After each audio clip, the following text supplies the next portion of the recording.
우리가 느헤미야서를 읽다 보면은 1장과 2장까지는 이게 이런 뜻이구나 하는 것을 대충 알겠는데 3장쯤에 들어가게 되면은 그 좀 이해가 잘 안 되는 부분들이 많이 나오게 됩니다. 성벽에 문을 누가 달았으며 또 누가 기둥을 세웠는지 이러한 성전 재건에 대한 세밀하고 복잡한 이야기가 나오기 때문입니다. 이런 부분을 읽다 보면 느헤미야서가 도대체 우리에게 주는 의미가 무엇인가 이게 잘 떠오르지가 않습니다. 누가 성벽을 건축했고 또 누가 문을 달았고 기둥을 세웠다는 것이 도대체 오늘날 살아가는 우리들에게 그게 무슨 의미가 있길래 이렇게 자세하게 기록했는가 그런 생각이 들고 그거는 유대인들만을 위한 기록이 아닌가. 유대인들의 조상들 때만 의미가 있었지 굳이 성경에 기록할 만한 일인가 그런 생각이 또 들기도 합니다. 하지만 우리가 성경을 읽을 때에 한 가지 중요하게 보아야 될 원칙이 있는데 이 점에 대해서 로마서를 보게 되면은 바울이 15장에서 이렇게 말한 부분이 있습니다. 누구든지 전에 기록된 무엇이든지 그것은 우리의 교훈을 위한 것이고 또 우리로 하여금 인내를 가지게 하는 것이며 또한 소망을 주는 것이다. 그렇게 바울이 말씀을 하고 있거든요. 바울이 이전에 기록된 것이라고 이야기한 것은 바로 구약 성경입니다. 느헤미야서도 마찬가지고요. 그 안에 포함되는 것이죠. 그러니까 바울은 구약 성경에 기록된 것이라고 하면은 무엇이든지 하나도 빠짐없이 신약 시대를 살아가는 우리에게 다음과 같은 것을 준다. 그렇게 이야기를 합니다. 첫째로 우리에게 교훈을 줍니다. 둘째로는 우리에게 인내심을 주어서 믿음 생활을 계속해서 해나갈 수 있도록 돕습니다. 그리고 세 번째로는 우리를 위로하고 이 위로를 통하여서 소망을 주는 역할을 한다. 그렇게 말하고 있습니다. 그렇기 때문에 우리가 이제 조금만 있으면은 3장을 우리가 읽어보고 또 은혜를 나눠야 되는데요. 이것은 일단 보기에는 참 오늘을 살아가는 우리와는 별로 관계가 없어 보이지만은 그 깊은 영적인 의미를 되새기다 보면은 우리에게 교훈도 주고 또한 위로도 주고 소망도 주는 그런 말씀이다 하는 것을 우리가 인정해야 하나님의 말씀 가운데에서 은혜를 받을 수 있는 것입니다. 우리는 느헤미야와 당시 믿음을 가진 사람들이 예루살렘 성벽의 재건에 아주 헌신하였다는 것을 그 구체적인 기록을 보게 되면서 어떤 생각을 하게 되느냐? 우리도 이렇게 하나님의 나라를 위하여서 구체적으로 헌신해야 되는구나. 그것을 우리가 교훈받게 됩니다. 어떤 사람은 성벽의 문을 건설하기 위해서 자신과 그의 가족들이 헌신하는 기록을 느헤미야서를 통해서 보게 됩니다. 또 어떤 사람은 자신의 전 재산을 들여서 무너진 성벽의 한 부분을 또 담당하는 것을 보게 됩니다. 이런 것을 보면서 우리도 하나님의 나라를 위하여서 내가 시간을 들여야 되고 물질을 들여야 되고 또 재능을 들여야 되는구나 이런 것들을 우리가 교훈받을 수 있게 되는 것이죠. 그뿐입니까? 느헤미야와 백성들이 이 예루살렘 성벽을 세우려고 할 때에 그 기록들을 보게 되면 수많은 적들의 공격을 받게 됩니다. 그리고 내부적으로도 이거 계속 해야 되느냐 하는 심리적인 압박을 받게 됩니다. 이런 기록들을 보면서 우리가 무엇을 알 수 있습니까? 그때 느헤미야와 하나님의 백성들도 이렇게 어려움을 겪었지.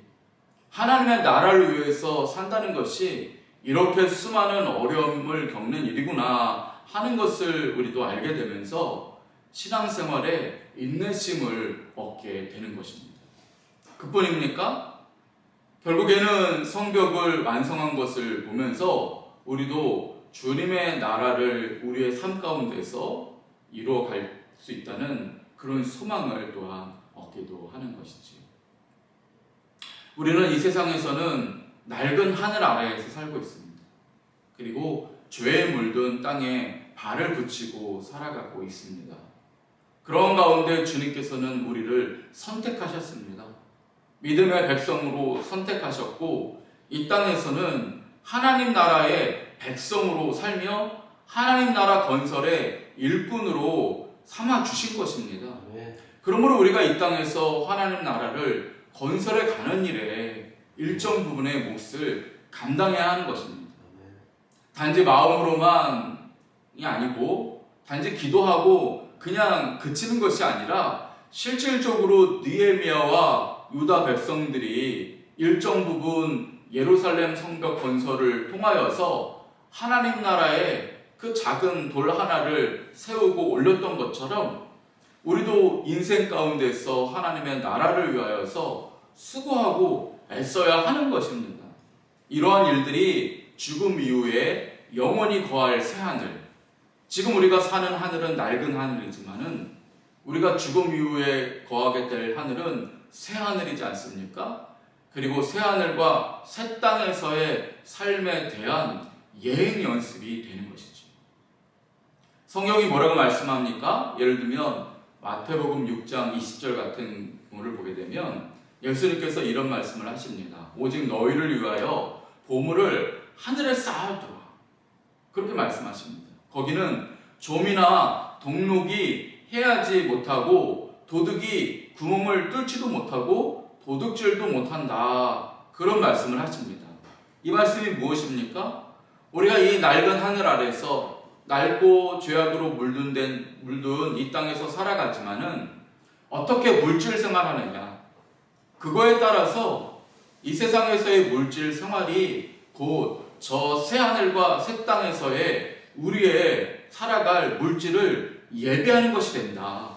그런 말씀을 주고 계시는 것입니다. 주님께서는 또 뭐라고 말씀하셨습니까? 진실로 너희에게 이르노니 무엇이든지 너희가 땅에서 매면 하늘에서도 매일 것이고 땅에서 풀면 하늘에서도 풀릴 것이다. 그렇게 말씀을 하지 않았습니까? 우리가 이 땅에서 행하는 그 어떤 일을 통하여서 하늘나라, 우리가 거하여서 영원히 살게 될 하나님의 나라가 건설된다는 것입니다. 느헤미야는 그 사실을 분명히 알고 있었죠. 그래서 유다 땅 그곳에 예루살렘의 성벽을 재건하는 일에 자신의 인생을 온전히 들였던 것입니다. 저 하늘의 나라의 일들이 이 땅 그 무너진 성벽을 재건하는 일에 달렸다 하는 사실을 그가 분명히 알았던 것이지요. 모르기는 몰라도 분명히 지금 느헤미야와 그 땅 건설, 그 예루살렘 성벽의 건설을 위해서 수고했던 그들은 지금 하나님 나라에서 영원히 그 당시에 했던 그 수고에 톡톡한 은혜를 누리고 있는 줄을 믿습니다. 그러므로 오늘 본문 12절을 보게 되면 느헤미야가 아주 의미심장한 말을 하는 것을 볼 수가 있습니다. 본문 12절입니다. 내 하나님께서 예루살렘을 위해 무엇을 할 것인지 내 마음에 주신 것을 내가 아무에게도 말하지 아니하고 밤에 일어나 몇몇 사람과 함께 나갈새 내가 탄 짐승 외에는 다른 짐승이 없더라. 이렇게 말하고 있죠. 지금 느헤미야는 그냥 단지 무너진 성벽을 재건하러 간 것이 아닙니다. 느헤미야는 넉 달 동안 금식하고 기도하는 가운데 하나님의 비전을 본 것입니다. 그 성벽을 재건하는 일이 곧 새 하늘과 새 땅, 새 예루살렘의 건설을 이루는 것이며 영원한 하나님 나라를 준비하는 놀라운 일이라는 그 비전을 그가 보았던 것이겠지요. 그 일을 위해서 느헤미야는 이 자리까지 온 것이지요. 수천 년이 지난 뒤에 수천 킬로미터 떨어진 곳에서 이 사건을 보는 우리에게는 그저 예루살렘 성벽을 재건한다는 것이 한 고국을 그리워했던 사람이 자신의 동포를 위해서, 어려움을 겪고 있는 동포를 위해서 한 하나의 선행처럼 보일 수도 있습니다. 하지만 이것은 그런 일이 아닙니다. 영적으로 보게 되면 느헤미야가 다시 세우려고 했던 성벽은 예루살렘 성벽, 영원한 하나님 나라의 백성들이 거할 그러한 성벽을 재건하는 일이었던 것입니다. 왜냐하면 땅에서 매는 일이 하늘에서도 매는 일이고 땅에서 하나님 나라를 건설하는 일이 곧 영원한 하나님 나라의 것들을 건설하는 것이기 때문인 것이지요. 2017년 12월에 있었던 일입니다. 미국에서 예루살렘을 이스라엘의 수도로 선언하는 그러한 사건이 있었습니다. 성경에 기록한 대로 예루살렘을 이스라엘 백성들의 도시라고 인정한 것입니다. 이 일을 위해서 수많은 전 세계의 그리스도인들이 함께 기도했고, 이 일을 통해서 하나님 나라의 일들이 온전히 이루어지기를 그들이 꿈꿔왔습니다. 왜냐하면요, 시편 122편을 보게 되면은 이러한 예언의 말씀이 나옵니다. 예루살렘을 위하여 평안을 구하라. 예루살렘을 사랑하는 자는 형통하리로다. 내 성 안에는 평안이 있고 내 궁중에는 형통함이 있을지로다. 그러한 예언의 말씀이 나옵니다. 즉, 지금 2017년에 이스라엘의 수도로 그러한 공인하는 일들을 많은 그리스도인들이 함께 기도하고 이 일을 위해서 물질을 바치고 수고했던 그 이유가 무엇이겠습니까? 그들이 이 땅에서 하나님 나라의 어떠한 일들을 하나하나 완성해 나가는 그 일들이 직접적으로 자신들이 영원히 살아가야 될 새 예루살렘의 땅 것들을 건설하는 일이라고 그렇게 믿었기 때문인 것이죠. 여러분, 우리도 마찬가지입니다. 오늘 우리가 이 세상을 살아가면서 그냥 내 자신의 어떤 삶의 일신상의 일들만을 위해서 살아가는 것이 아니라 하나님 나라와 연결된 일들을 해야 되는 것이죠. 그게 곧 영원한 나라에서 우리의 자리를 준비하는 일인 것입니다. 교회를 위해서 수고하는 일, 하나님의 나라에 되어가는 일들을 위해서 기도하는 일들, 또 세상에 되어가는 그런 여러 가지 것들이 하나님의 나라에 어떠한 보탬이 되는지 아니면 후퇴가 되는지에 대해서 면밀히 살피고 이러한 일들에 대하여서 함께 기도하고 어떠한 자신의 헌신을 드리는 일들, 이 모든 일들이 곧 느헤미야와 그 당시에 유다 백성들이 했던 일과 똑같은 일이고요. 또 세계의 그리스도인들이 또 예루살렘을 위해서 했던 그런 일들과 같은 일인 것입니다. 제가 이 말씀을 준비하면서 우리 이 평택에 들어와 있는 미군들이 생각이 나더라고요. 그들이 사실은 우리나라의 안전을 위해서 수고를 하는 것이지만 동시에 미국 자기 나라의 또한 유익을 위해서 또 자기 나라를 위해서 또 헌신하는 것이기도 하지 않습니까? 우리도 마찬가지입니다. 하나님께서 이 땅 대한민국에 우리를 말하자면 파견하신 우리는 하나님 나라의 일꾼인 것입니다. 곧 이 나라에서 이 자리에 하나님 나라를 건설하고 수고하는 그 일은 우리 나라를 위한 일이기도 하지만 동시에 영원히 우리가 거할 하나님의 나라를 위하는 일이기도 한 것입니다. 이 일을 위해서 우리가 더 많은 노력을 기울여야 하는 것이지요.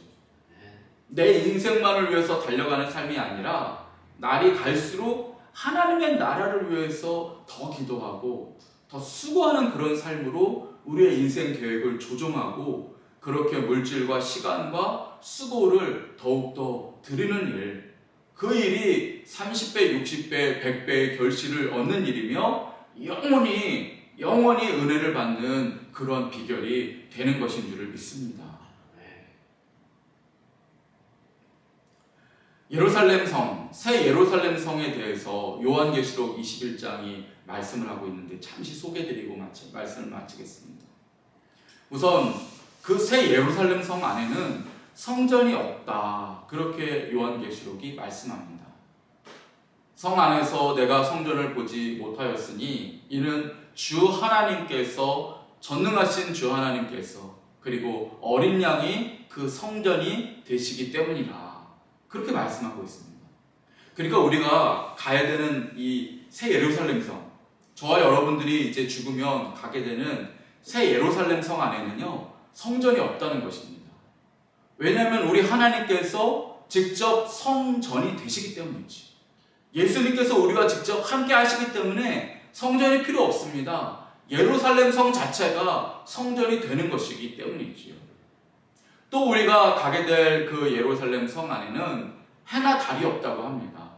왜 그러냐 하면 요한계시록 21장을 보게 되면 그 성은 해나 달의 비침이 쓸데없으니 이는 하나님의 영광이 비치고 어린 양이 그 등불이 되심이라, 그렇게 말씀하고 있습니다.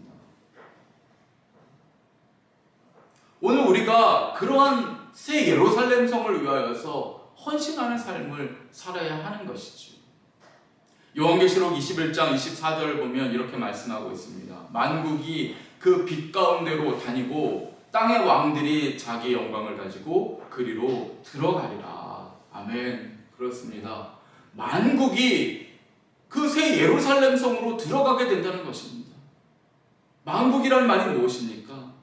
이스라엘 백성들 뿐만이 아니라 저와 같은 이방인, 여러분과 같은 우리와 같은 그 이방인들이 새 예루살렘 성의 어떤 시민으로서 영원히 살게 되는 것을 요한계시록이 말씀하고 있는 것이지요. 느헤미야는 그와 같은 것을 바라봤기 때문에 예루살렘 성벽을 재건하는 일에 자신의 인생을 들였습니다. 우리도 그래야 합니다. 하나님의 나라를 이 땅에서 온전히 이루어 나가는 일이 저 하늘나라에서 우리가 있을 곳을 준비하는 일입니다. 이를 위해서 기도하고 우리의 삶을 날마다 더 헌신하셔서 영원한 저 새 예루살렘의 주인공들이 되시기를 주님의 이름으로 축원드립니다.